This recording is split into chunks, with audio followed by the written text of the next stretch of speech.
I had this really old, crappy Nissan Micra which I was sharing with a friend. At the time, we had no idea how to work on cars. Yeah. Absolutely none. So we got our mechanic friend to turbocharge this car for us. Really?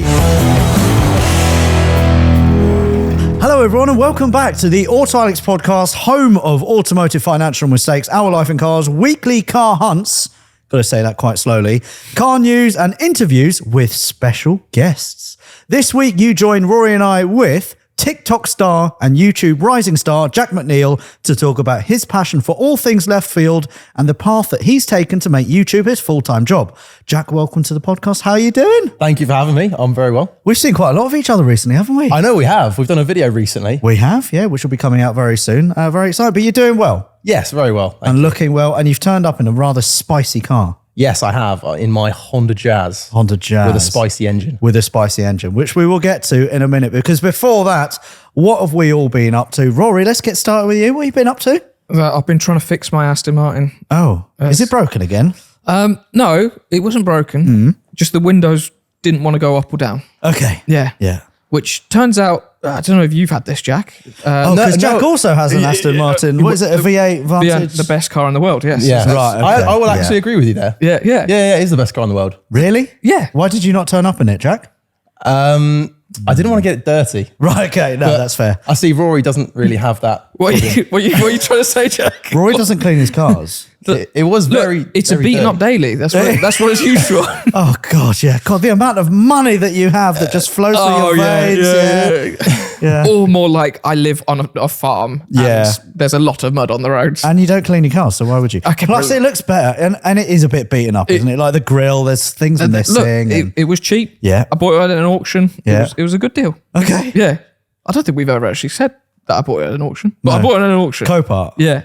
It wasn't Copart. No. No. It's a very nice car, but it's very filthy. But yeah, the windows weren't going up or down.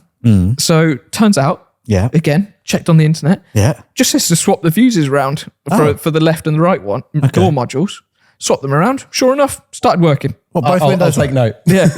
You'll find out about this. And there was something, Jack, that you mentioned earlier, Fuse 22. Yes, Fuse Yeah. 22. It's a secret little fuse you can remove, and it constantly opens the valves and makes it sound really nice. Is that like in the book pack of Aston Martin ownership? No. You're part of the Fuse 22 cult. I don't think you are. I don't know. It's not classy enough to remove it as an Aston Martin owner. Probably when they Oh, no. You have your man remove it for you. Yes, Is that what you mean? Because when it hits 4,000 RPM, the valve opens on its own when it's adequate. Oh, yes. So you can stroll around the streets Oh, fantastic. and have a quiet exhaust. Yes. But when you want to accelerate, Yes. then Yes. at 4,000 RPM, Yes. it opens up Oh. and it roars. Wow. That's like the shittest version, like impression of David Attenborough I've ever heard. Was that the stereotypical Aston Martin? No. Yeah. Yeah. So car's now fixed. Car's fixed. You're gonna get it cleaned. I will get it cleaned. All right. Okay. And Yeah. I've had my Spitfire transported down here. You today. have. I've turned up today. I've seen a Spitfire. What's going on with that? So that was actually parked outside my house for the last 6 months because Yeah. we're still waiting for you to get your car sorted. That's happening. Okay. Progress is being made. I as had you a may conversation, Yeah. and they said but we're gonna be working on it, bastard. Oh, really? Yeah. Because you may remember we did a classic car challenge where I had a Triumph Spitfire. Yes. Taylor had a classic Mini. And I bought the best car, Alex, you bought a... VW T25, aka No, Betty. incorrect. What? You bought a rusty It's classic. classic. It's not like structural though, Yeah. because the rust was done for the MOT previously, and it's just a few little patches here and there. Probably like 20-minute job. Cut out a little bit, fabricate that little bit. You could put your fist through the side of the car. You do like buying rusty cars. All right, calm down. We're all having a laugh here, Jack. But yeah, it's a bit shit. Yeah. But they're going to fix it, so that's all right. All right. And they is Yorkshire Car Restoration, by the way. But speaking of rust, I now need a new boot lid and probably a sill. Oh, really? Yeah, turns out didn't like being outside for 6 months during You winter. didn't park it underneath? Nope, just left it outside. Bubbles? Nope, no, it was outside. God, you're a really shitty car owner, aren't you? I don't have a garage. Okay. Yeah, I don't have that luxury. Yeah. I don't have a garage, but I've got 7 cars. Sorry, I have a garage, man. And yes, I have more than 7 cars, and yes, most of them are outside. Yes, okay. The nice ones are inside. Okay. But yeah, I'm getting my Spitfire finally sorted, and it's Yeah. going to be painted a new colour. Is it? Yeah. Oh, I don't know what colour, but it will be painted a new like one. lime green or something. No. Be a bit different. No. Okay. I was thinking like an oxblood red sort of. Oxblood red. Okay. Yeah. Like What you're thinking is Master Soul red, isn't it? no. Because it's quite close. Oh, if I turn around and have a look at Phil, God, he needs a clean as well. And if I have a look at our Chesterfield sofas, they're very similar in colour. Phil, I think, is a bit too metallic-y for what I want though, because it's still a classic car at the end of the Okay, day. you want it to look a bit shit. No, a bit flat. Flat, okay. Flat. Okay, yeah. But other than that, that's what I've been up to. Okay, nice. And again, no broken bones from your skiing trip. No, I'm still okay from that. Maybe you want to go skiing again, maybe? Yeah. Well, what's wrong with that? I bet you Jack skis. I have been skiing. Yeah, there we go. Are you a skier? Yeah, I'm a skier. I'm a snowboarder. Yeah, buddy. Oh, yeah. Cool kids. Cool kids on the Chesterfield, baby. What is wrong with you two? Well, we cool, man. Snowboarding is way cooler. Yeah, it's way cooler. You say that until you're there when you want to. skis. You come to a little bit of flat. Oh, yeah, it's bullshit. Yeah, when you... Okay, but then you And then you're can the just plan- uncoolest people in the world because you're there like, Okay, I'm but trying you gotta to do go the- along like a skateboard. You can do the wiggle. I can't do the wiggle. You can't do the wiggle. No, I don't do the wiggle. Do you No, wiggle? yeah, I can do the Show me wiggle. how you wiggle. I think I'm going to pass now. But no, yeah, snowboard. Do you know Snowboarding's what way cooler. Do you know what we need as snowboarders? Is ski poles.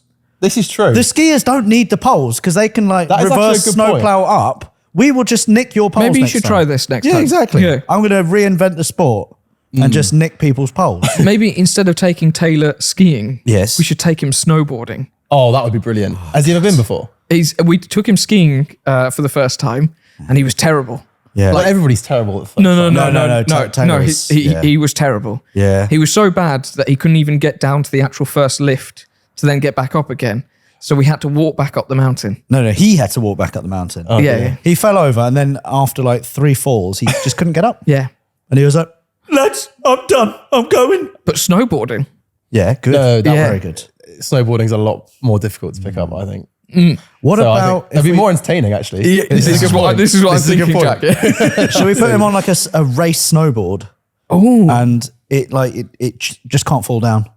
And he just goes down the mountain at like 60 odd. Well, you can actually get a ski, which is like a mono ski. Yeah. And it's like about, I don't Oh, know. is that the one you sit on? No. You still stand, but your feet are both strapped into one ski. Oh, that sounds dangerous. Oh, yeah. Let's put him on that. Yeah, That's a yeah, really good yeah. idea. Yeah. Jack, what about you? What have you been up to recently? I have been up to trying to build a Toyota Serra, a very interesting car. Yeah. A very interesting car with a very interesting fact about it, actually. Oh, It go is on. the car which inspired the doors for the McLaren F1, which I think Really? is a bit of a claim to Wow. fame. It's a Toyota as well. Yeah. For people who don't know what the Serra is, explain. So it's essentially a Japanese car. It was only ever sold in Japan, I believe. It's really cool. It's got a very quirky 90s Japanese interior. And I bought it because under the skin, it is basically a Toyota Starlet, which, as we all know, we probably see them on the roads. Yep. Actually, they're probably getting a bit more rare now. Oh, very rare. Yeah. Yeah, but it's this Toyota Starlet underneath, so you can basically put the Glanzer engine, which is the spicy Starlet. You can put that engine in the Serra Yeah. with the doors which inspired the McLaren F1. That's sort of the plan. Fantastic. And what? So that would be quite powerful, quite lightweight. Yeah, it will be. Hopefully, it's a pretty light car, and hopefully we'll be pushing over 200 horsepower by the end. But I've had some problems with the engines. I bought 2 engines, and both of them were shagged. Oh, really? Yeah. Oh dear. Anything else? Just been It can be outside YouTube life. It doesn't have to be about your life. honestly, the last month YouTube has been my life. Okay. Did you take but- a rather harrowing poo this morning, for example? Not this morning, actually. you know the type where you're like, I'm surprised I survived that one. I no. Okay. No. Hit 40. Yeah. Sorry, Jack. No, not quite. But Jack's there in his mind. Why have I come on this? Should have prepared myself. But no, so I've also filmed a video at Santa Pod racing up and down the strip in the Fox GTI. So fantastic. Been racing against some hot hatches and have successfully beaten a few. So really very proud of the car. But yeah, that's literally it. Just filming videos, getting content done. Oh, and I've got a Rory, Alex. No, you haven't. I have. Well, he's a Rory in training, I'd say. Oh, okay. We're not talking about a robotic vacuum cleaner. Oh, no. Because they're really expensive. No, yeah. Actually, what am I talking about? These Rorys are also very expensive. So talk to me about your Rory. So I have employed a good friend of mine, from childhood, and we are now working together on YouTube stuff. When Jack McNeil says friend from childhood, he probably means like 2 or 3 months ago. Yeah, well, yeah. You're quite young. I'm not that young. How old are you? I'm 24. Jesus. How old are you, Rory? I'm 31. Yes. Oh, you're 31? Yeah. Same. Shit, I thought you were in your 20s. You thought that was in its 20s? I'm very youthful looking. Oh, God, maybe I am a child in comparison. So you finally decided to. So is this you like leveling up your YouTube game then? Yeah, it's being able to, because at the minute I do all the spannering on the cars, I do all of the editing, all the thumbnail making. I basically do everything which goes into a YouTube video. So I just thought, to get my content consistent, because it's not currently consistent, and that's obviously, as you guys will know, the key to being able to do this as a full-time job and all that. I thought, I need someone to help me with not only the filming, but also all the brand deals and all of that sort of thing, and also editing the second channel videos. So it's a bit of a big step up in responsibility and all that stuff. But no, I'm really looking forward to the next few months, because hopefully we should be able to. And you rubber well long together?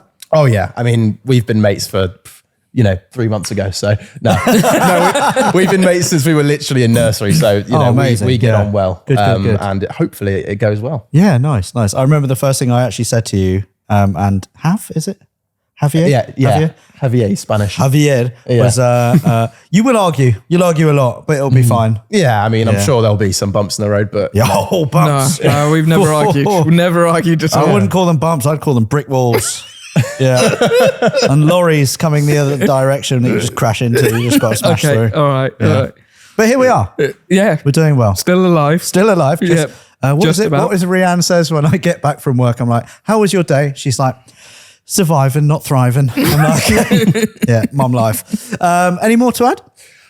I'd say that's all. I mean, that's quite a lot. I'd say that's probably it for now. Okay, but, good. Yeah. Okay. If you think of anything, just feel free to interrupt. As for me, I've been at home a little bit. Oh yeah, been having some good time. Went to Kew Gardens last week, which was very nice. Like beautiful day. Kew Gardens to get in, right, for a family, it's £50. What? £50, man. See, this is why I don't live near London, because I just walk outside and then there's gardens. Yeah, but you don't have Kew Gardens. But then you can go on a podcast and say, I've been to Kew Gardens. Oh, okay. Whereas you just say, I went in my garden. I was like, oh, no one cares. Kew Gardens is very nice. Have you been to Kew Gardens? I don't know what Kew Gardens is. Oh, okay. Yeah. What is it? It's just a beautiful, big, natural Kew Gardens place. Also, it's one of the most biodiverse places on the planet. I think there's 17, I think I read somewhere, either 10 or 17,000 different species of plant. It is fantastic. And on a beautiful summer's day, it's a place to be. It's just very expensive. So yeah, been doing that. That was very wholesome. Very nice. Motorbiking again with Chris and Gareth on the weekend. So Chris rode all the way from Aylesbury to the Midlands on his, Ducati something cafe racer thing. And then we went to Cafe and Machine, and then we went to the Piston Club. And yeah, we had a very good time. So I've been spending a lot of time on the bike recently. What bike have you got, Alex? I've not. Is it a Ducati? Is that Ducati? That is a Ducati. Yeah. That one's an ornament. It never moves. Oh, really? Yeah. Speak for yourself. It's a pretty ornament. It is a lovely wicked ornament. looking bike, isn't it? It's quite an expensive ornament, but it's a lovely ornament. But most people do actually buy them to look at. Yeah. Because that rides like shit. Yeah. It's one of those bikes. It's only good if you're going at 10/10. So which one do you actually ride? So I have a Triumph Daytona 675R. Do you like those, Jack? They are my favourites. Really? What do you like about them? Name 3 things. Their engines just... Yeah. They did, yeah. And how many cylinders have they got, Jack? how many? got two. They could. Yeah, they could. They could have two. They also You'd be in trouble if they had two cylinders. They have two wheels as well. They do. Oh, Yeah, okay. yeah. Fair play. You know exactly. No. Yeah, fair play. They got and they've also got them handlebars too. Them handlebars. Yeah. Apart from that, And the little squeaky horn. oh dear. Apart from that, been driving my Alfa 156 GTA around a lot. Just fitted 15mm spacers. Yeah. Yeah, it just brings the wheels out nicely, very nice. And have installed, I had the help of Taylor and Rory a little bit, a CD player.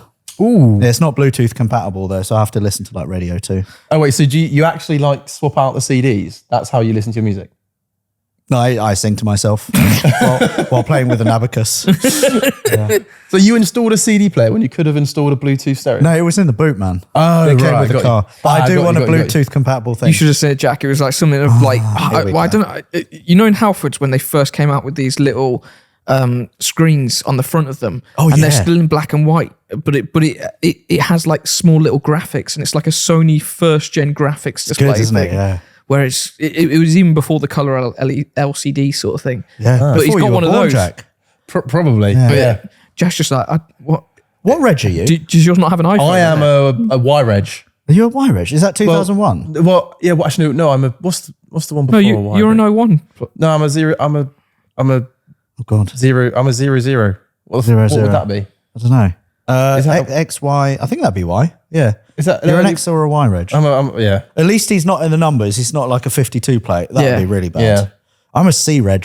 You're a C reg. Oh dear. All right. What reg are you? Do you know what reg you are? I'm What's 93. So you're a K. Are you a K reg? I think you're a K. I'm okay. Yeah. I'm okay. Okay, I'm a C. Oh dear. I've also been filming with a rising star called Jack McNeil. Oh, who's Have that? you? Yeah. What's he like? Bit of a bell. Yeah. Yeah, he's very I've heard he's very ageist actually. Really? Yeah. He would laugh at you if you said you were really old. And Yeah. he doesn't drive his cars because he wants to keep them clean. Yeah, that's true actually. Yeah. Also been filming with a guy called Aaron and his 4x4 Panda. Pedro, aka Pedro, you know Pedro the Panda on Instagram. I do now, now that you've driven Oh, is that the interesting looking sort of 4x4 big lifty? Yeah, Is that having a bath engine in it? Yeah. Oh. Yeah. So I drove that. And if you've ever driven like a Focus ST, you'll know what the torque steer is like. You ain't seen nothing yet, boys. Because the torque steer on that is chronic because it's so lifted, it just wants to go towards like the nearest hedge. It's actually dangerous, which is why I like it. How's the torque steer on your Jazz? Is it? The torque on the Jazz isn't that bad. Yeah. On the Fox, on the other hand, that thing goes everywhere. But I imagine If you try Pedro, Panda, you will die. yeah. You will actually die. So yeah, why not? Well, I'm not going to try it then, am I? Right, just don't die. No, but okay. that's the fun of it, isn't Exactly. it? All right, Having a car which wants to kill you a little bit, just not too much. And final update, which you're going to like, Rory, is going to mean nothing to you, Jack. Okay. Nothing. So we have a motor vehicle called Big Pete. Significant Peter, which is our Land Rover Discovery, Rover, yep. 192,000 miles. Is that the one that broke my ramp? No, your ramp broke our car. No. No, you tried to kill us with your ramp. Yeah. So if you don't know, our previous unit actually used to belong to Jack, and then you've now taken it back over, haven't Yes. you? And when we were first in there, we tried to like lift Big Pete, and Jack tried to kill us. Yeah. Because the ramp started falling over. Well, we did install. Jack used chewing gum to install the ramp. Yeah. Well, not even that. News to me was you're supposed to put resin in the bolts, and I was just like, well, there's bolts and there's holes, so you put the bolts in the ground. Job's good. And I've only ever lifted really up at 900 kilogram Nissan Micro, so it was fine for me. Okay.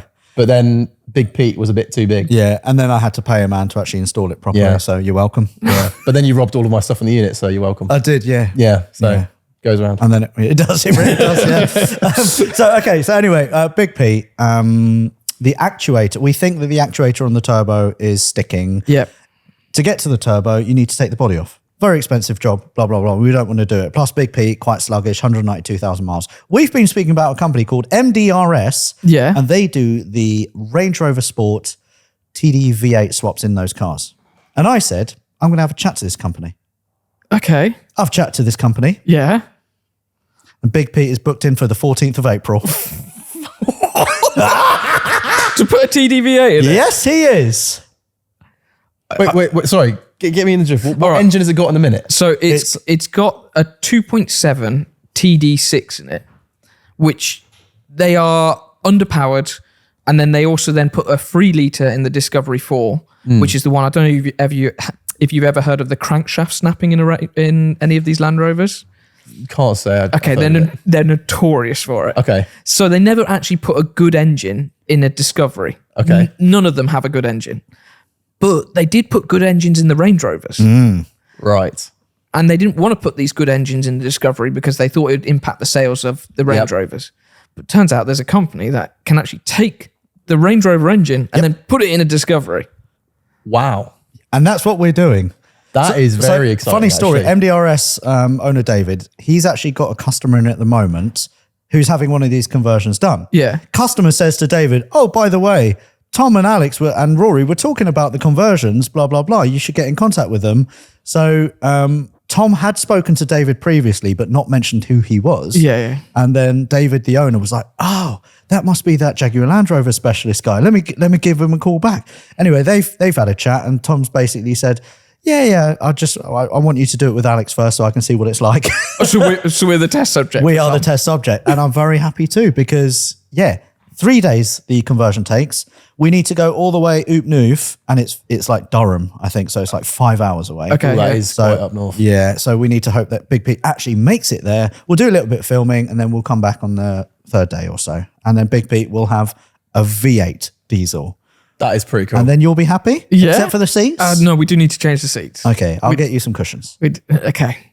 The seats have got no padding left in them. they So not? for long distance trips, which we tend to do quite a lot Yes. of them. Yes. No. Not good. Not Yes. good. Yes. So that's a very exciting update. That is cool, actually. Yeah. And all in, I think it's $7,000 That's not bad. to do the conversion. Yeah. It's not bad at all. For a Disco 4, it's slightly more because it's a bit more complicated. Okay. So, I'm very excited and hopefully we can make sure that Big Pete lives on with us for Okay. many, many years. He'll outlive us at this rate. What if Yeah. something else breaks? Yeah, he's going in the bin. Okay. All right. Cool. Then we'll do another keep or quit and they'll be like, quit. I can't be bothered. Okay. And now a quick break to tell you about this week's fantastic podcast sponsor, Manual, that is revolutionizing hair loss treatment by combining science, technology, and medical expertise to deliver personalized, cutting-edge hair loss treatment plans. And I'm sure you've all heard the phrase, bald is beautiful, but if bald ain't for you, then Manual has the answer. Because whether you're at the start of a hair loss journey or deep in the throes of one, Manual has treatment options to target all stages of hair loss. 92% of men who use Manual's hair plan saw improvements in their hair loss with positive results showing in as little as between 3 and 6 months. The way Manual works is super simple too. Answer a few questions about your hair loss and medical history, and one of Manual's UK licensed experts will help you customize a plan to maximize your success and monitor your progress. But don't take my word for it because more than 200,000 men trust Manual's hair loss treatment plans. So if you want to give Manual a go to manual.co/AutoAlex to get started. And when you do, you'll get 50% off your first order. That's 50% off your first order when you get started at manual.co/AutoAlex. Manual. Men's health the way it should be. Let us now move on, El Podcasto, to Find of the Week. Play the theme tune. Find of the week. No, we have the thing though, don't we? Oh, do we have a theme tune now? Yeah, we do. Okay. Oh, yeah. Okay, I'm going to push a button. And 3, 2, 1. It's time for Find of the Week. Wow. Oh, that was good. Did you like that, Jack? that was a great theme tune. What was your favourite part? The bit where it goes doo-doo-doo. Right. Note to editors, we need to actually include exactly that clip. So anyway, Find of the Week, where you, the audience, give us a budget and a category, and we will come armed with our car of choice and argue about whose is best. Everyone's getting their phones out ready. As a reminder, last week's category and budget chosen by Hamilton James Cars, the most enthusiastic man in the world. Yes. Hello, Hamilton! Was our perfect sports car for a budget of £5,000 or less, can be a coupe or convertible, and extra points if it has a V8. I went for the V6 powered 350Z, had a bit of love. Taylor chose an Audi S5 and Rory went rogue with a crashed Jaguar XK. XKR, was it? XKR, yeah. Yeah, okay. Taylor actually won by a landslide. And one email from a James Shepperton reads, as an S5 owner myself, I can categorically say that there is nothing, and I mean capitalized, nothing that comes close for bang for buck. As for Rory, you listening? Yeah. He wants his head checking. What? Yeah. No. And Alex, you're clearly so old and frail that you missed out the bit about a V8 being preferable. Love as always, James. Thanks, James. Well, you know who said I won? Who? Hamilton. Hamilton. He sent me a message and said I chose correctly. Really? Yes. Oh, okay. Well, if Hamilton chose, then you must have won it. Yes. So again, look down the barrel of the lens and recommend that people go out and buy that crash-damaged Jaguar XKR. If you are Hamilton, go buy that Because you Jaguar are XKR. not sound of mind. Yeah. Okay, so there is extra points for V8s. No. This was last week's Oh, one. right, This was okay. last week's Okay, one. good. So let me also just load up my my car of choice. Bear with me. Can we have some backing music, please, Jack? Perfect. Editors, we're going to use that as well. Anyway, this week, Tim Madden has challenged us to find the perfect dad car. His email reads, hi, a dad is like someone old who has a child like you. Got so it. it's like me. Could I be your dad? Oh my God. Oh my God. How old are you? I think you would. You would have been a teen if you were dad. 16. So this is actually very plausible for me. Okay.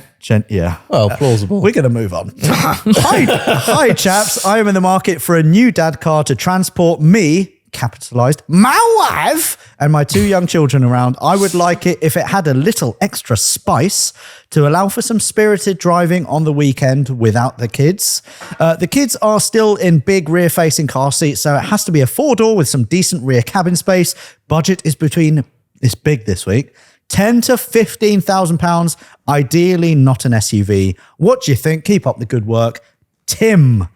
Jack, you seem very excited. Do you want to talk us through your car of choice? And screen recording as well, please, Jack. Okay, I will make sure to get it on. Get in on. Right, so Also, people listen to this with their ear holes only, so you need to describe what I you're need to seeing describe. as well. Right, Yeah. okay, this is okay. That is a good piece of advice. Anyway, so I have chosen Yes. a Subaru Impreza Oh. V2 STI 555 limited wagon. Now it's a car which What does that mean? I don't yeah, know. I didn't know what it meant either, and I'm actually not that knowledgeable on Subarus, but I saw this and I was like, that's the one. Okay. Because it's perfectly in our budget. It's just £5 under 13 grand. Okay, 12,995. It is a Subaru wagon, so it's a beautiful blue color. Yeah. With the golden wheels. Yeah. And it has obviously Yeah. it's got the boxer engine in, Yeah. which is 280 horsepower. Ooh, and it's okay. obviously the boxer engines are their engine configuration means the car's got a low center of gravity. Yes. And they've on top of the all-wheel drive. Yeah. It means that the car's going to be really good handling. He said he wanted spirited driving. Oh, yeah. It's going to be good handling car. Okay, yeah, no, fair. Yeah, I'll give you that. And this specific car, Yeah. in the description, Where it have you says- found this car, by the way? Auto Trader. Auto Trader, nice, yeah. It says, just the first line, it says, here we have a very, very rare Impreza ST555, which was produced to commemorate Colin McRae. Believed to be only 85 in the world and only 3 left in the UK. So it's very rare as well. A very rare car. And I think with the performance and the fact that it's a wagon, it's got space for his kids in the back. Yeah. And the only sort of downside I can see is that it's quite an old car and it might not have the luxuries of a modern car, but he didn't specify that. Show us the pictures and then let's talk through what we can see. Okay, wow. Yeah, the wheels are very good. Oh, that looks nice. It also looks to me to be completely unmodified. Exactly. Yeah, So which is nice. this the same Subaru that Hammond had on their Africa special thing? It could be, yeah. I can't. I'm The one where, again, where on- Clarkson's... no, I think he had a bug eye. Yeah, his Oh, was is the it bug eye? generation Okay, after. okay. Yeah, I think yeah, this is the generation before. I think it's Oh the best God, looking those one. seats are disgusting. They are a little bit Oh, old. they look a bit grumpy. Look, Yeah. that's Japanese simplicity. Yes. Oh, we were talking about the quality of Japanese interiors and how fantastic they were recently, didn't we? Yeah, we Well, love 'em. I got told off because apparently I also got told. they're not bad. But Okay. Jack, you work on a lot of JDM cars. I do, yeah. How would you rate their interiors? Simple, But, simple functional. is okay. But a bit quality. shit. It's not luxurious. No, There we go. Okay. Yeah, And the quality of the plastics high or are they? Probably quite low, but is this why you buy a car for the quality of the Exactly plastics? right. No, exactly. Or no, is you it buy them for- because you want to drive the car. Exactly. Yeah. So fair play. That's my... Okay, so we have got an Impreza 555, Yep. which looks very tasty, and that was 12,995. Yes. Okay, there you go. So it's perfectly in budget as well. There you go. That is the first contender for you, Tim Madden. Rory, would you like to talk us? Wait, hold on. 10 to 15 grand. Yeah. If it's British, No. get out. Okay. It's not British. Oh, it's not British. Okay. But Jack was on the right lines. Okay. All So right. I've also gone for an estate. Yeah. Fast. Yeah. It has 540 horsepower. Is it like a legacy or something? No, Oh, Is it a 4-litre V8 by any chance? it's a 4.2. Is it an Audi by any chance? It is an Audi. Oh, it's an Audi. So I have gone for a blue Audi RS6. This was something else that was going to be a contender, but yeah, that is a nice car. That looks nice. This one is slightly modified. So it's a very special layer cake car. What does that mean? Layer Cake? Yeah. The movie with James Bond, Is that what? I don't know. It just with says Daniel Craig. very special layer Have cake you car. watched Layer Cake? Yeah.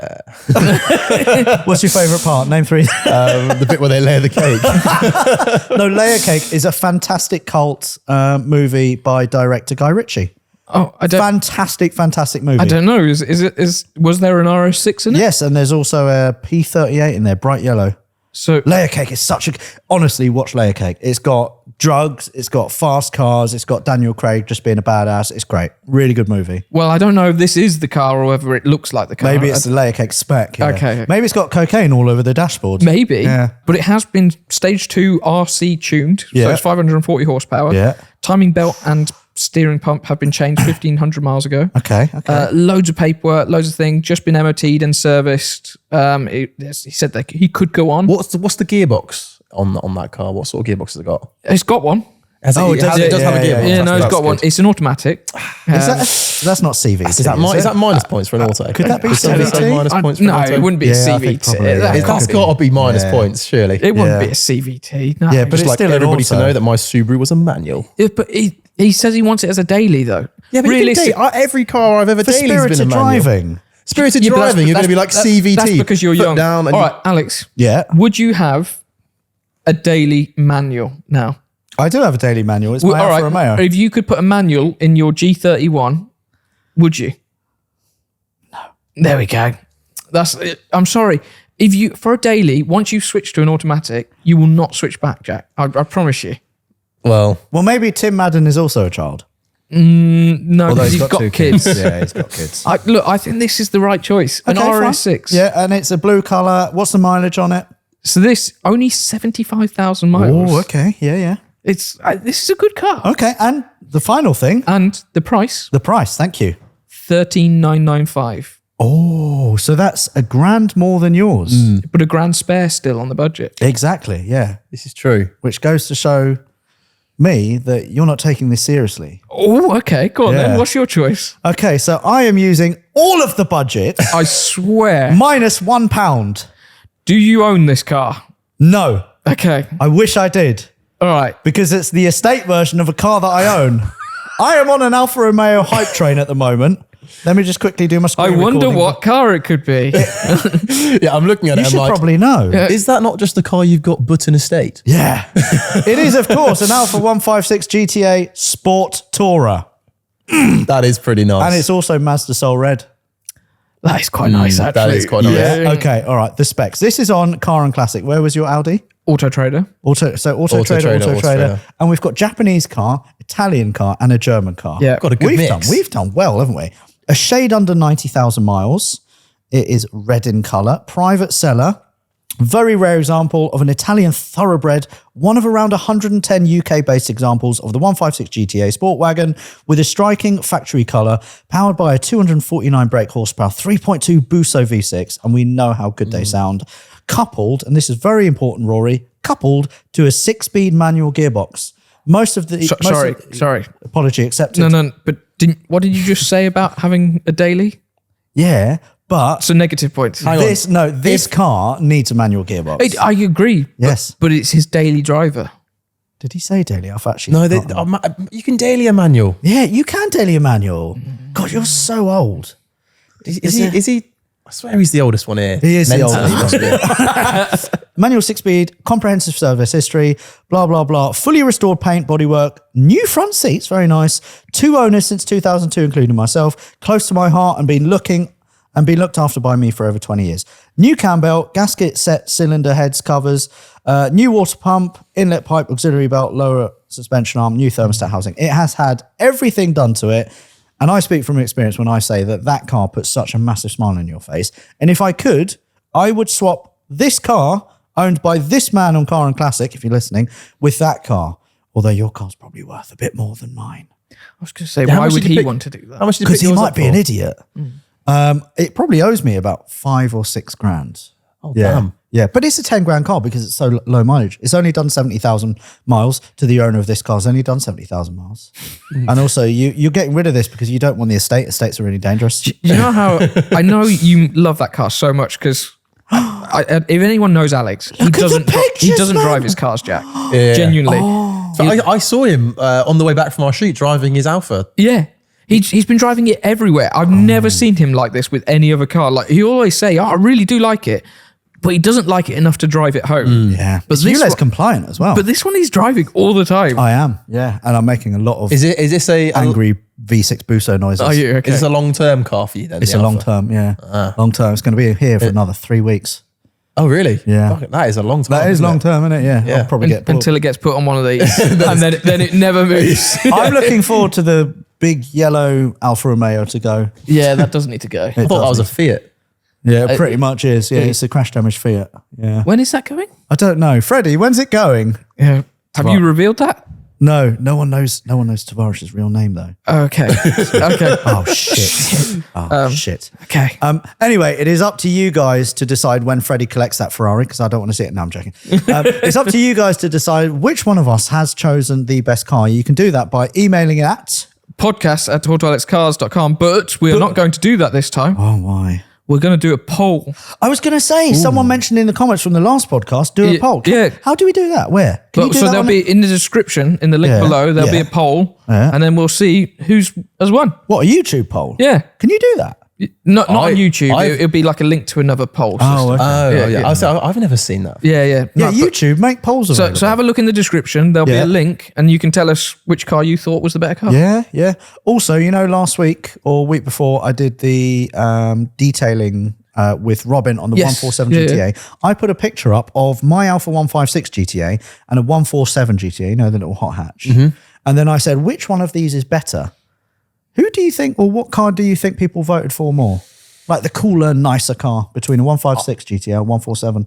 I mean, I think the correct answer should be the 156, but I think people voted for the 147. Really? I think because you posted it. No, it's nothing to do with that. I think because you posted it's nothing it, to do with that. The 156 was voted. There's nothing to do with that, but yes, that's correct. Yeah. There And we it was go. also quite a landslide. 70% people in Really? the Instagram vote said Weird that they would.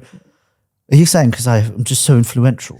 Well, they probably did watch your video, so Yeah. they probably have got a bit of bias towards the 156. Well, do you know what? Thank you, They're Jack. right. Thank you. They're bloody right. But yeah, I would like to find out from you guys in the poll below, link, blah, blah, blah. Which of those cars is the best? The Subaru Impreza,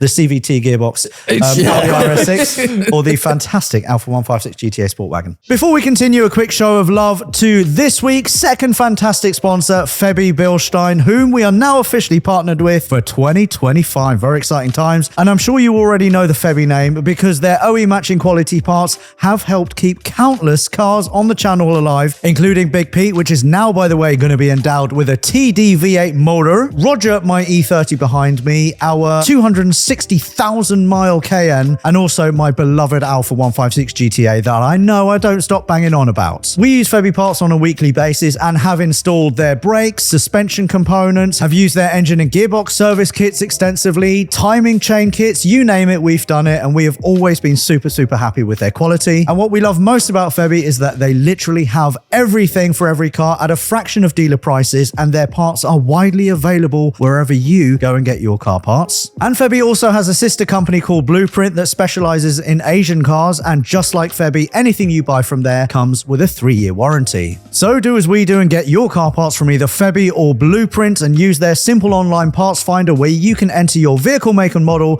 to bring up all of the parts that they have available, and trust me, you will not be disappointed. Link below. So again to Febby, thank you very much for supporting us. We genuinely love everything that you guys do. Back to it. Anyway, let us now move it on to news. News. Rory. News. News. Let me find the news. We're usually better than this, Jack. There's news. The news. What sort of news are we reporting on? Just like car news. car news. Yeah, what's been going on in the car world? Oh, And then I want to learn a bit about you, Jack. Okay. Yeah. Okay. Yeah. We've got to think of the news first, though. Yeah. Well, we don't have to think about it. He just needs to inform us. I did not send the links to myself from the computer. While he's looking for the news, Jack, I want to learn a bit more about you. You started off life as a baby. I did. Back in 2000. Back in 2000? 2000, yeah. I've never seen the 90s. No. You've never seen the 90s? No, this is true. So you never wore shoulder pads in the 80s like me? In the 90s, I was just an idea. You were just an idea, a figment of two people's imaginations. No, I want to get into your love of cars, really. Do you have like early car memories? Is there something that sparked off your interest and desire to get into cars any which way? There was a specific birthday when I was a child. Oh, really? And I got gifted one of those supercar track days. What? Yeah. How old were you? I think I was like 13 or 14. Wow. And I was like 13 or 14 and I had the opportunity to drive it was a Lamborghini Gallardo. Wow. And I want to say a Ferrari 360. Okay, yeah. And then also another car, which I can't remember. Yeah. But what I can remember was the feeling that day left on me. And it was, So you were a 13-year-old actually driving these cars on track? yeah, they allowed me. And my good friend Rufus as well. Yeah. I think we went as a pair and we just drove around. I think he chose a 911. It was great fun. Wicked. But no, just always been into it. The classic Hot Wheels, watched Top Gear. Yeah. Played GTA on when I was in my teenage years, and I used to love that game. I was addicted to that game. Yeah. I used to play it, get all the cars, modify them, and that's literally probably where I've got my addiction with modifying cars from. So just been growing up around cars and just always absolutely loved them, really. Fantastic. So you did the whole school thing, obviously, and then did you go into university or did you kind of start with the TikTok thing and university at the same time? So I left school in 2019 and then went to University of Bath to study business. Left school in what? 2019. You left school in 2019? Yeah, I think so, yeah. He's just my trying God. to point out how young you are. No, I was like, this literally makes my head hurt. So wait, when did you start your TikTok? I started TikTok in lockdown, so must have been 2020. Okay. And I remember it was... So you've just left school. So I just left school in 2019. Yep. And then I went to the University of Bath to study business. Got through my first year, all okay. And then I think second year was when, end of first year and second year was when lockdown hit. And like a lot of people, I had just loads of time to myself. I was like, what am I going to do with myself? And I just thought, because at the time I had this really old crappy Nissan Micra which I was sharing with a friend. Yeah. Rufus, again, that friend This that I isn't mentioned Boris, earlier. is it? No, this isn't Boris. This Okay. is actually the real OG. Oh, this car was really? called Nigel. No, that car is called Nigel. Oh, really? Yeah. Oh, God. I just pointed at my 993. Yeah. Ah, brilliant. So yeah, we had this awful white Nissan Micra, which at the time we had no idea how to work on cars. Yeah. Absolutely none. So we got our mechanic friend to turbocharge this car for us. Really? Yeah, and it was the worst job. Not the mechanic did a great job, but like we bought the crap kit and just it was not great. It was smoking and everything, but it did look really cool under the bonnet, and the exterior was like really shoddy. Paint was peeling off, but under the bonnet it looked sick. So it was like a proper sleeper vibe. And I just thought, one day I was like, why don't I just film a TikTok on this? Yeah. And just because I've got a pretty cool idea for it. But at the time, TikTok was just dancing, and that was literally it. Lip syncing, dancing, that was literally it. Yeah. And yeah, we posted it on there, and that first video got 800k views. Really? And I remember posting. And were you brand new on TikTok at this point? I had 0 followers. Wow. And I literally posted it, and I remember going to bed, and again I was playing GTA with Rufus. I was like, I posted TikTok, got 3,000 views. And I was pretty chuffed with that. Yeah. And then I went to bed, woke up, and had 26k, and I was like, oh my god, this is my time to get on board with this, because I was like, this is something new and fresh. So I then just posted a load more on that car, and then I started doing like reviews of like first cars and what people should get on their first cars, and just like doing like 3 TikToks a day was what I was doing at one point. And for people who don't really know TikTok, you need to educate me here a little bit. How long is I know you don't say TikTok video, you just say TikTok. A TikTok. Yeah. How long is a TikTok usually? Well, back in the day, you could only do them a minute, but now you can do them up to 10. 10 minutes, okay. But back in the day, you could like a minute was the limit. So, and then I just started posting loads of car reviews on there, and then I was like, I kept on mentioning in these like reviews I was doing how much I love Nissan Micras, because I had that white one previously, and everyone in the comments was like, why don't you buy one? Blah, blah, blah. So I bought one, and I just had an idea one day to let the audience choose the comment, because TikTok had a good feature where you could. The most liked comment went to the top. Okay. It was very easy for everyone to see it and everything. So I was like, why don't we just do a series where the most liked comment chooses the next mod? And that was when Boris was born. And then the rest is history, I suppose. Yeah. And talk us through that kind of Boris journey, because the attention that you got, the views you got, the followers you got just went absolutely mental. Yeah. NASCAR had some involvement? Yeah, the official account of NASCAR got involved. But yeah, basically, so we got through all these sort of episodes of modifying this car, just all of the most stupid shit you could imagine, like pink flames down the side. That was actually NASCAR's idea. So we Amazing. had one of the videos. I was like, look, let's. Top comment chooses the wrap. Yeah. And the 2 top comments were matte black with pink stripes. Yeah. And then flames down the side. And I decided to merge it into one, the 2 top comments. And and that's why Boris has the livery that he's got. And it was very soon after that I met you on Throttle. Yeah. That was a few years ago. Yeah. A long time ago. Yeah. But and then I think we did a video which was this is Nissan Micra that the internet built or something. Yes, like that was it. It was like, this is the TikTok. I can't remember the exact title, but yeah, it was. Yeah, go check it out on Car Throttle. Yeah, it's done well actually, that video. But no, and then from there I did another series with the same idea, but then I decided TikTok at the time wasn't paying very well, so lockdown was sort of, things were freeing up, so I thought, okay, let's go back to university. And I actually went back to university whilst doing a little bit of TikTok here and there for the remainder of my time. And since leaving university in 2023, I think it was, I have since been going full time at all of it: TikTok, YouTube, Instagram. Amazing. And before we talk about your YouTube journey, I assume you're probably still living with your parents? I am still living with the parents, yes. So you, fresh out of school, go to university, start doing TikTok, do university, and then you say, Mum, Dad, I'm going to be a YouTuber and TikToker. What do they say? So my dad said he loves it now, because he's like, oh my God, it's so different. I love, because he quite likes being able to watch it grow and watch all the numbers and everything. And we have loads of chats about it all the time. And we have a screening every time I post a video. We all sit down and watch it. But I think if you told them before I'd started what I would be doing, oh yeah, he's going to take these really crap cars and he's going to just like spend a load of money on them and just film it and put it on YouTube. And that's what he's going to do as a job.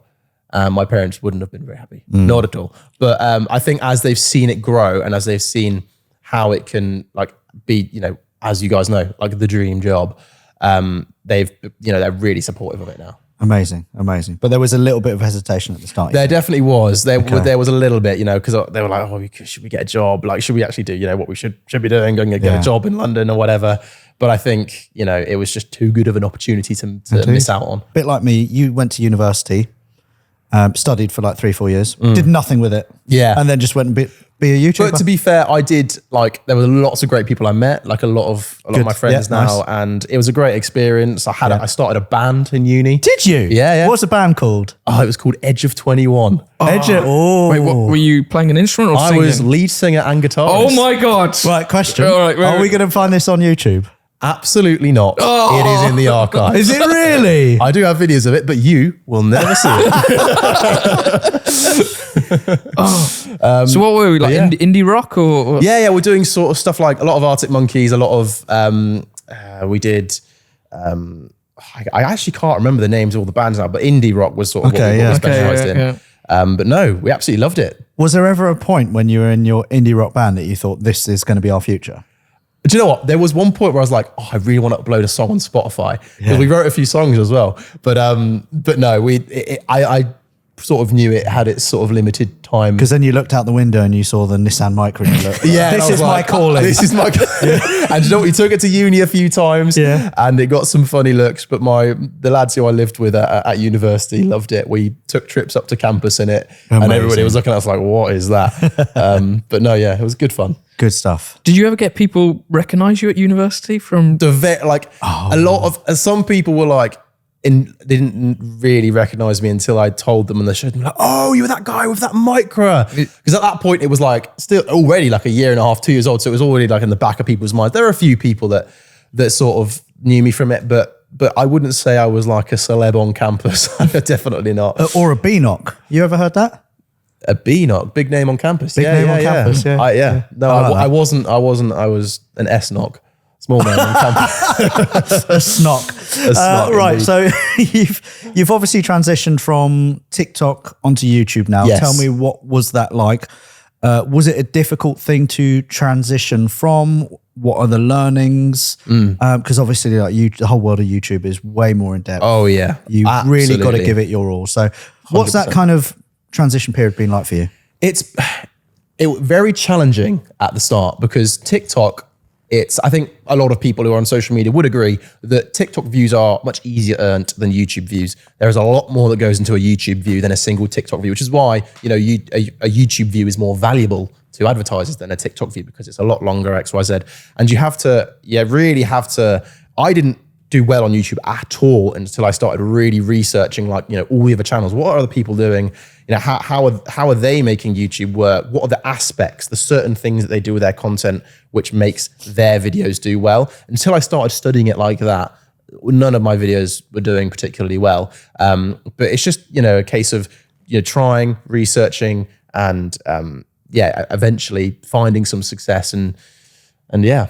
Okay. So if we rewind it like back a year, is it fair to say that you think your channel wasn't doing that well a year ago? I'd say, what is it now? It's March. So I'd say a year and let's say 16 months ago. Okay, so 16 months ago, you go onto YouTube, you do loads of studying and then you figure out some things, you write some stuff down and then you implement those things to make your videos more YouTube friendly. Yeah. What are some of those things? I think there's a few things at the minute for the automotive space which stand out. Storytelling, I think, is really important.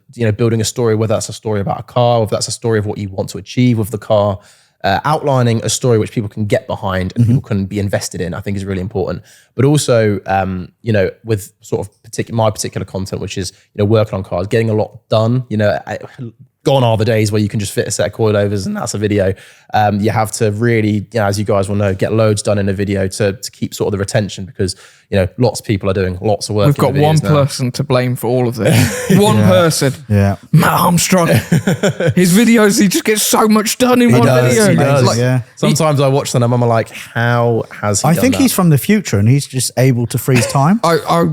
Maybe he hasn't. You know Matt more than us. Like, I don't get how he has the time to do what he does. Like, the difference is, I think with him, he absolutely lives, breathes it, loves it. Will not do anything. Like I don't think he does much else. Like he doesn't do much else because he absolutely loves what he does with the filming and the editing. He loves every part of what he does. So if you absolutely love it like that, working as hard on it as he does, it's easier. I mean, obviously it's not easy, but it's easier for him because he enjoys it so much. Yeah. Yeah, because unbelievably, he, like Freddie and yourself, Jack, still edits most of his videos himself as well. Like he edits like, all the stuff. When do you have time? But then I realized when in his last video, when he was revealing his new space that he's got, and he was like going, and then the beds can go here. And I thought he was joking. He's doing a Mr. Beast, isn't he? But he's not. It's just so they can sleep there, but get a power nap and then carry on working again. Yeah. Like it's the effort that goes in from those guys is insane. He's smashing it. He's smashing it. You know, you don't have kids if you're living at work. Yeah. But I think as you were saying, a lot of the stuff that has now transcended through YouTube channels has come from him. Like the way that people do intros and the way that people do all of that. Yeah. It's all just following that pattern. It is a bit of a trickle down, trickle down a little bit. I think you know, in the automotive space, I think everybody would be lying if they said they hadn't had a look and tried to see what was the magic dust which makes his videos so good, and trying to implement a little bit into their videos. I think everyone's why do you think I hire a man from Birmingham? I don't know. He's not from Birmingham. He's Midlands, but no, it doesn't count. You kind of sound the same though. Okay, Do you not? No. Oh, okay. So you're not from Birmingham? I am from Birmingham. Yeah, from Birmingham. You do. Yeah, you don't sound like it. No. You do sound like you come from Berkshire, actually. No, What? I'm Central Birmingham. Are you mad? I'm Central Birmingham. No. All right, mate. I'm Central Birmingham. That's better. Anyway, back to YouTube. So now you're in a good place, and you've done a few project cars already. Yep. Quickly run us through kind of the highs and lows of being a project car builder. So the highs are when you're working on it and you're making great progress. Love it.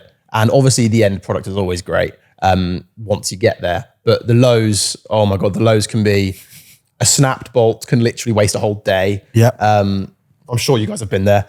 But I mean, the biggest low recently for me was, as I think I briefly mentioned it earlier, when I was doing this video on my Sarah, and I said in the intro, like I think it's important to outline a goal in the intro. I was like, I'm gonna get this car driving in this video. And I got to the point where the engine was in. All we were doing was literally putting the radiator on, putting the coolant in, last little bits and bobs. Coolant is just pissing out of the engine. I'm like, okay, stay calm. Could be fine. Could be okay. Massive hole in the block. So engine comes back out. We investigate. All right. And I'm like, right, okay. I've said to people that I'm going to get this car driving in this video. I need to get it driving. I was like, how can I get another engine? Making calls. Got another engine. I drove all the way, about 4 hours away. And I picked up this engine, brought it back. And I was like, right, this is going to be the savior of this video. It's going to be amazing. And then the engine, the head had a big hole in it. And and then the head had a big hole in it. And I was like, oh my God, this video. You're not having much luck, are you? We just had to leave it. We just have to leave it here. So, but yeah, it's obviously not all sunshine and rainbows. And as a result, that video didn't perform as well. And obviously that can, get to you as a YouTuber. We'll look at the numbers. It can be quite disheartening, can't it? Yes. Especially you upload a video, you think it's going to bang, and then it doesn't, and you're like, what's going on here? Yeah, YouTube has a ranking system as well where you can see, and it takes a snapshot. It's really not good for your mental health. Not, and it takes a snapshot of where your video is at that point in time across all of the last 10 videos. And it will say whether it's like an 8 out of 10, a 5 out of 10, a 1 out of 10 or whatever. You're always aiming for a 1 out of 10. Yeah. But when you don't get it, you're just like, oh. Yeah, and for everybody who's not a YouTuber, 1 out of 10 is the best. Yeah. I always play this to my parents. I'm like, oh, this is a 1 out of 10. He's like, that's not very good. But, I mean, you don't go out on a night out and look for a 1 out of 10, do you? No. So it is the other way around on YouTube. Right, I want to talk a little bit about the news, and then we're going to get a bit more from you. Okay, sure. About the future of Jack Manil as well. So are you ready, Rory? So the news is... Oh, good news or bad news? I would say this is good news. Okay. Sort of.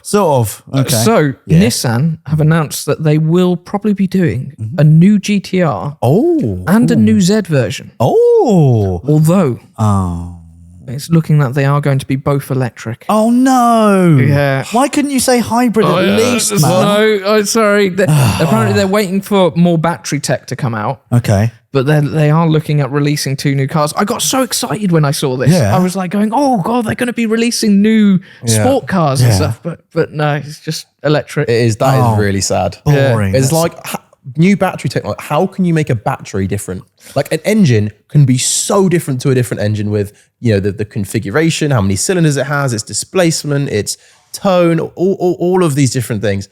A battery is just a battery in my book. Just the power of it is different. Yeah, it's every car just becomes quite similar when it's an electric car. Like you can change the interior, you can change all this stuff, but at the end of the day, you put your foot down on the pedal and it just goes. And it goes. That's it. And that's it. I think electric cars have their place. I don't think death to all electric cars, but I just think for a sports car, it's got to be engaging and it's got to give you a certain feeling. It's like, I think fast cars are not the cool thing anymore. I think it's how a car makes you feel. We all know microwaves that could do 0 to 60 faster than, all the cars. Microwaves? Yeah, electric cars, yeah. Oh right. Oh, I was like, have I missed something here? Yeah, but I think a way a car makes you feel is more important, and I just don't think electric cars evoke the same emotion. No. So sorry, I've just been looking on my phone actually for a screenshot I got from someone. You mentioned that Nissan were waiting for the correct battery tech. Yeah. Have you heard what's been going on with BYD? Build Your Dreams, the Chinese electric car brand. No. What's So they have taken battery and motor tech, put it in the bin, and they've rewritten the rule book. So basically, BYD have just come out with a vehicle that will cost in the region of about £35,000. It has a top speed of 300 kilometers an hour. That's 186 miles an hour. The globally fastest speed among the e-machine that are mass produced. So their motor will do 30,511 RPM. What? 30,511 RPM, which is crazy high. But that's not the most interesting thing, because the most interesting thing with these new BYD cars is that you can charge them to like 200 miles of range or so in 5 minutes.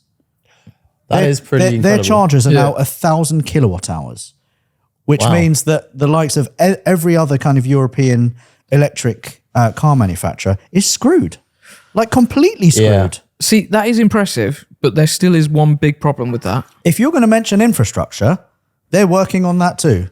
But how? We've got the capability to do faster charging across the UK. Do you know how many of these actual points are the top end 250 kilowatt chargers? No. Not a lot.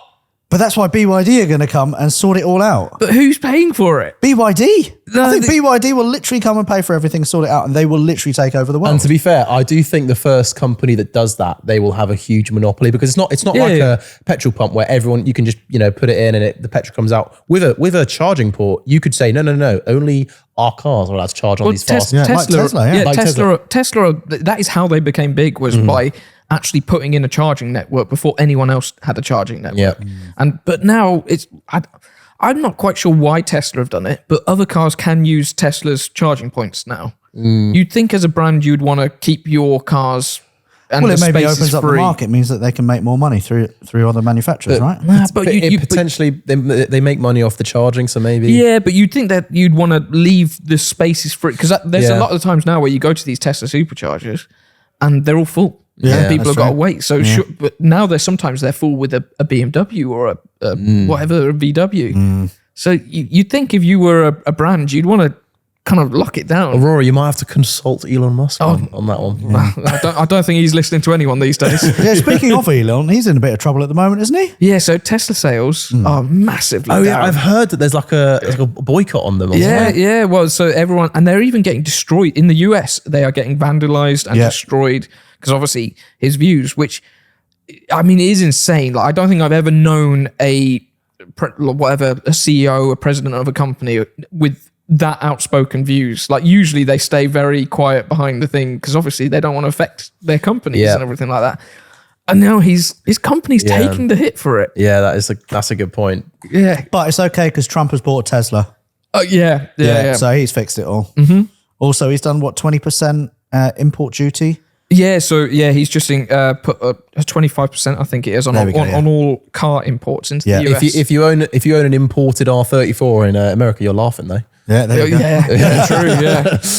Right, that's enough electric car news, isn't it? Yeah. Is there any more news, or is that the news? No, that was the news for this That's week. the news. That was the news with Rory. Back to the news with Jack McNeil.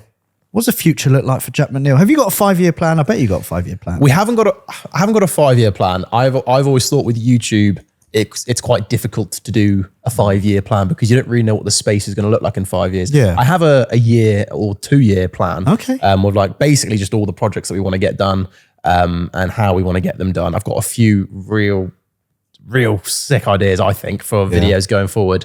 But no, it's just more build. He's not going to share them with us, is he? He doesn't want us nicking the ideas. Well, we'll take your idea and we'll do it with a really shit Skoda or something. But no, it's just obviously getting the builds done, and planning it with Jav, my new Rory. Yeah, fantastic. But no, it's the ideas are the ideas. I don't want to. They're your ideas. No, that's absolutely fine. So you're now a bona fide YouTuber. Does that mean you're more like off TikTok now? Yeah, TikTok is for me personally, it's not worth it anymore. It's good for sort of marketing, for the market things, but it doesn't really pay well at all. Do you not see it as a good way to still grow your audience though? Like, is it because we to be honest, we're still learning from this. Like, because we've gone the opposite route where we're pure YouTube. And we don't know whether now to start doing TikTok and YouTube Reels and all this stuff to then build up the audience from another side. I do think it's worth doing, but I don't think it's worth spending too much time over, because what I used to do with all of my videos is I used to film them on my big camera for YouTube, and I'd also film them on my phone, like vertically for TikTok. Yeah. And it was, the work that goes into YouTube videos is already ridiculous. But if you add on to that worrying about TikTok angles and then presenting for TikTok as well as presenting for YouTube, and then doing that all by yourself, and then worrying about building the car, and then worry about editing it all because you got to edit the TikTok and edit the YouTube, it just becomes too much. And then it convolutes the process of making content so that, you know, the content isn't as consistent. And then when you go to post a TikTok, even if it does 1 million views, what do you get out of it? Like you get like a kick of dopamine, and you get like, you know, eyes on your video for 5 minutes, but you have to think that the million people that have watched that video have probably seen 60, 70, maybe even 100 videos in their scrolling session. Doom scrolling.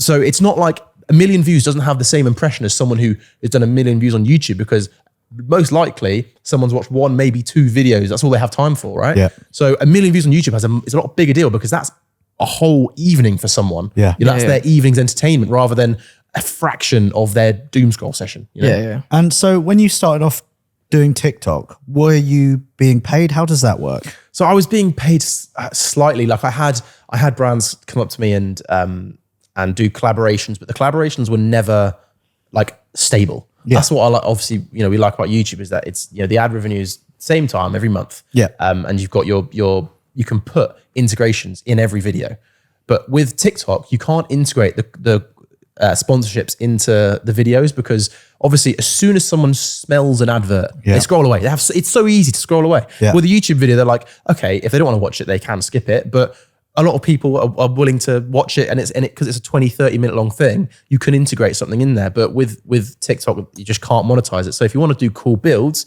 and you need a way of funding it. So TikTok doesn't really work. I've just discovered that it doesn't really work. So TikTok Direct does not pay you per view? It does pay you per view, but for me, it's so minimal. It's so minimal. So it's say like you get a TikTok with 1 million views. What does that look like? It completely depends on the person. Okay. But for me, I'd be very lucky if I even got 100 quid for 1 million views. Okay. Like, you know, and that's 1 million views. And you think, 1 million views, you should be doing really well. And that's if it's over a minute as well. Yeah. Because the video has to be over a minute for you to get. So you're spending a lot of time, even making a 1 minute segment video. That's a lot of effort. Yeah, like all of because I've been on a bit of a roll posting loads now, and it takes a long time to edit them. Because you know, if you're posting 1 a day, which is what you really need to do, because a lot of people on TikTok are posting that much, it's very difficult. Yeah. And it's easy to get fatigue, isn't it? Yeah. And then lose the love, lose the passion. But also I think TikTok, the creativity and like the fact that you can build this really amazing piece of content that you can be proud of on YouTube is what I love about it. TikTok, I feel like it rewards like you just sticking a massive wing on it or doing a stupid exhaust come out of the boot. It doesn't reward like a quality piece of content on a quality car that you've done and people appreciate and respect. It's just like, obviously I love Boris, but like at the time, it wasn't a build at the time that I was particularly proud of. I was proud of like the growth that I'd had on social media, but like I knew I could do so much better. So, that's what I like about YouTube is it's an outlet which allows you to be proud of the content that you make and be proud of the builds that you're doing as well. Whereas TikTok, it's impossible. Yeah. What is the piece of content that you've been the most proud of?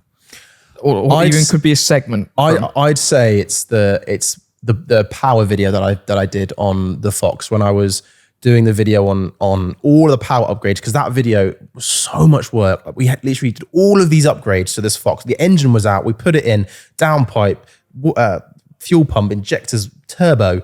We did so much to that engine. We got it in the car. We got it to the mappers, and we got people a power figure all in one video. And I think I nailed the edit. Yeah. And I watched that back. It was 40 minutes, but it wasn't fluffy 40 minutes. I thought it was all all good. And I watched that back and I was like, I'm really proud of that. Good. And I never had that with that feeling with TikTok. I was like, oh, that one's done really well. Yeah. But it never made me fulfilled. See, If that that's makes not sense. the segment that I thought you were going to say. Oh, let me have a guess. All right. Is it of a car that's also sitting out there? It is, yeah. See, Your Aston Martin. the intro to V8 your Aston Vantage Martin. intro. Oh, yeah. yes. When you went full James Bond. Yeah. didn't you? But the camera work and the edit and everything was like on another level that I haven't seen come from it you. was not that. I cannot take credit for Okay. that was Louis at Wave, absolute hero. Yeah. And he did me a deal on that as well, so he is a legend for sorting that out. But yeah, no, obviously that was a load of effort, and that video didn't make financial sense for me to make. I think I spent a silly amount of money on the first 90 seconds of that video. But like I uploaded it, and even though it didn't do that well views wise, I uploaded it and I was like proud of that video. Like, I'll look back on that one and I was like, you know, that was really creative, and that was something that I enjoyed making, and I was proud to share. You know, And you know what? Even though the video hasn't done massive views, I mean, what view count is it on roughly now? just I think it's around 100K. Okay, even though it's not done like massive views in terms of like the space that we work in, that's not to say that in like 2 or 3 years it gets picked up on Reddit and then it'll blow up again. And then you can be proud of it again and be like, yes, it's got the views that it's deserved now. Well, maybe, but I'm proud of it. I was proud of it. I was genuinely just proud of it just to be up and either way, you know, whether it does 1 million views in 10 years or whether it stays the same, I get to watch that video when I'm 40 years old. And that's Why proud. did you pick out the number 40? Because that's just when I would sort of draw the line. Retire, yeah. You might as well roll over dead. Yeah. Sometimes I do feel like it, Rory. That's when I think I'll buy my first walking stick. Yeah. No, just give me a hip replacement, please. Right, we're going to move on the podcast to our last segment, which is Keep or Quit. And the subject line is mortgage savings. Keep or quit. And this is from Niall Walker. And Niall says, this will all make sense in a minute.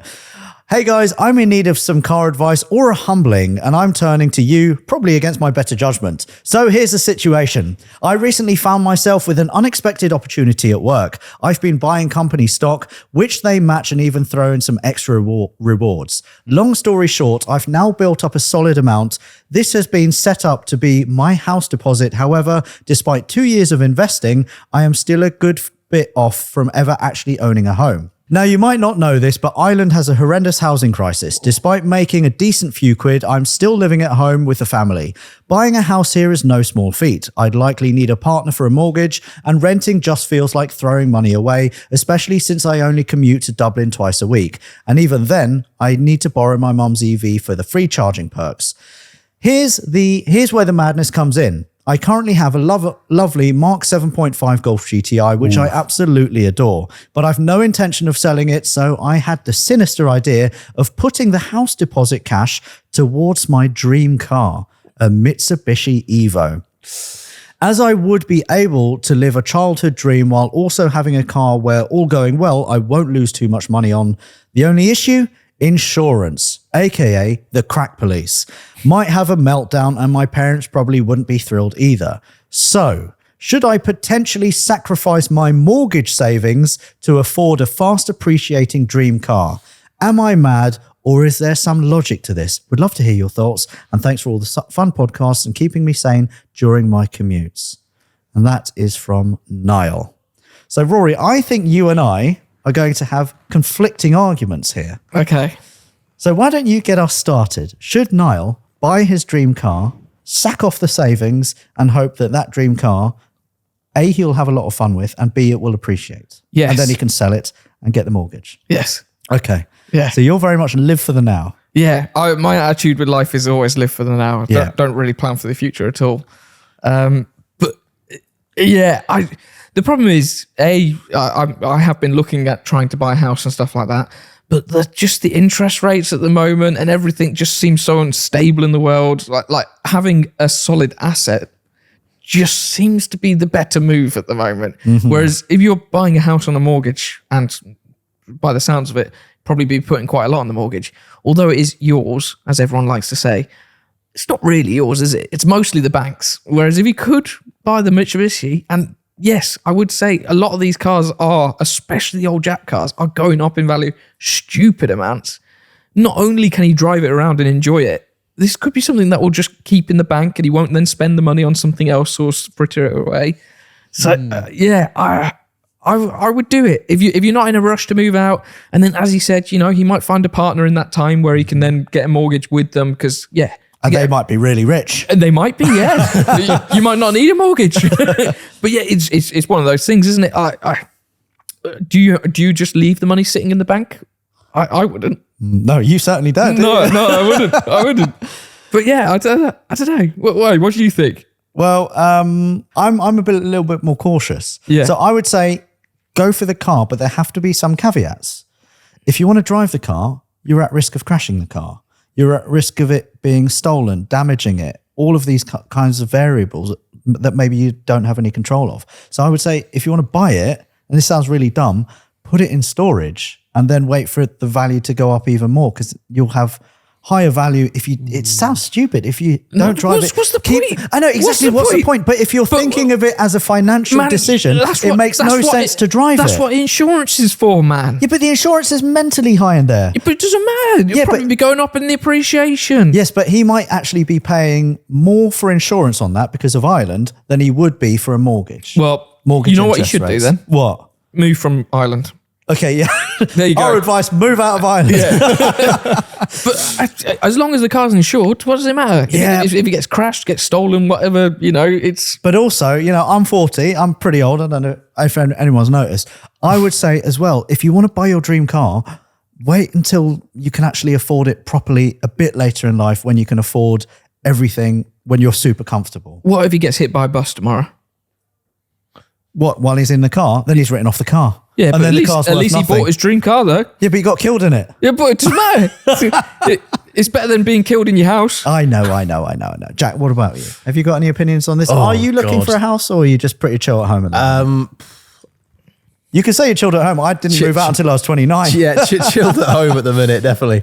But I'm not sure. I think there's too many things it depends on. It depends on his age. It depends on whether he's buying the Evo outright. It depends on what exactly the rates are. It sounds like he's buying it outright. But if he could buy it outright, I know what I would do. I'm not sure if I can give advice, but I know what I would do, and it would be to buy the car. It would be to buy the car. Yes, it would be to buy the car because I think something like an Evo is clearly his dream car. Great choice, by the way. I personally think you're only as young as you are once. You're only as young as you are now.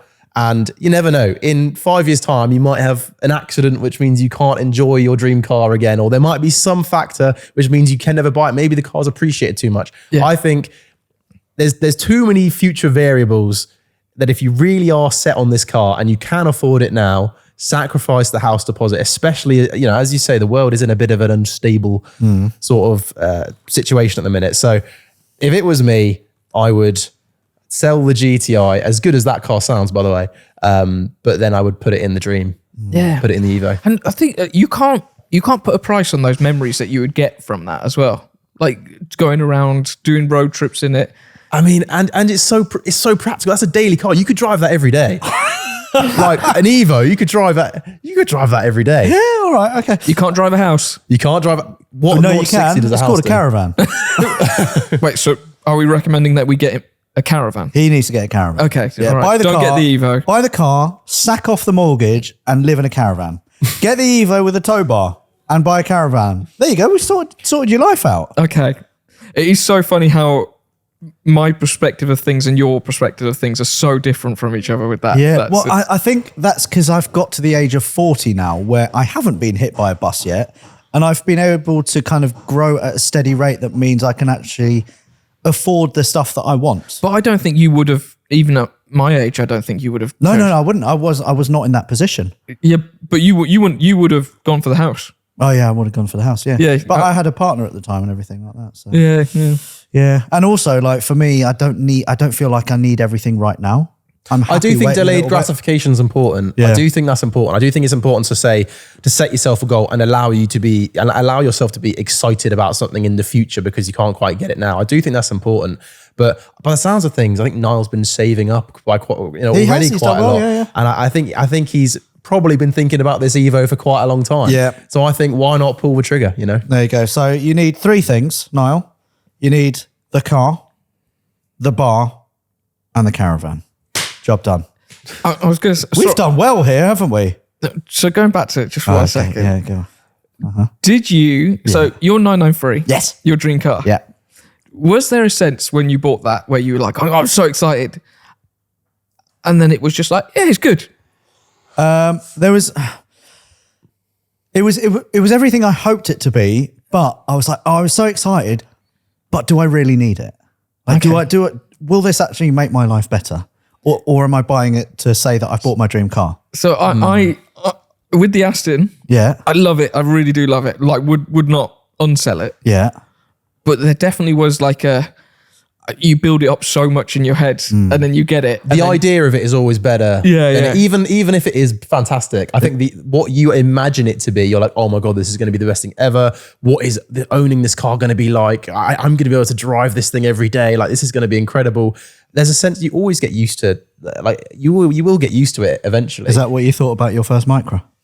No, that thing was actually against that rule. That thing, oh my God. That was fantastic. It went to the scrapyard though, unfortunately. Oh, man. With the turbo in? The turbo was sold for £500. Nice.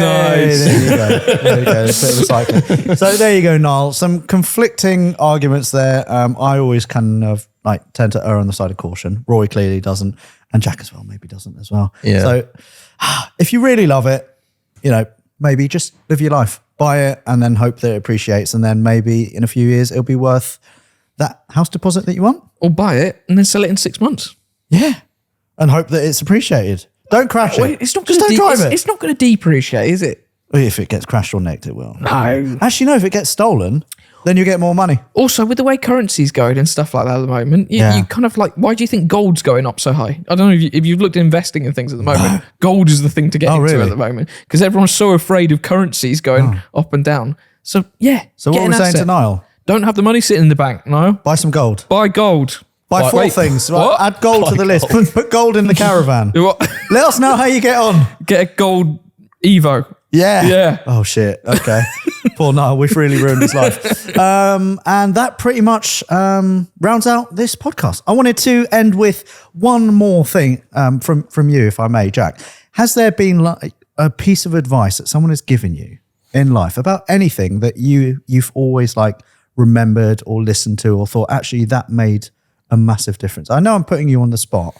Or is there someone you look up to, like your dad or someone that you think, I want to be like that person because X, Y, Z? I think persistence is key is a catchphrase my dad likes to coin. But yeah, I would say my dad is very inspirational to me. He's done pretty well for himself, come from nothing. So I massively respect my dad, and he's definitely pretty inspirational. Wicked. But yeah, I mean, I like that though. Persistence is key. yeah, persistence is key. If you have a dream, be persistent. Don't let anyone ever say no to you. Yeah. Agreed. Yeah, there you go. And with that, we're going to call it there, aren't we? How long have we been going for? An hour 22 is pretty good. Yeah. I want to say a massive thank you to Jack McNeil for joining us on the sofa. We've also got a video coming out with your Spicy Fox. We do. Which is exciting. And to everyone watching and listening, thank you very much for your support. We will see you and listen to you and shout at you and with your eyeballs and ear holes next week from us. Have a great week. See you soon. Bye-bye. Bye. Bye.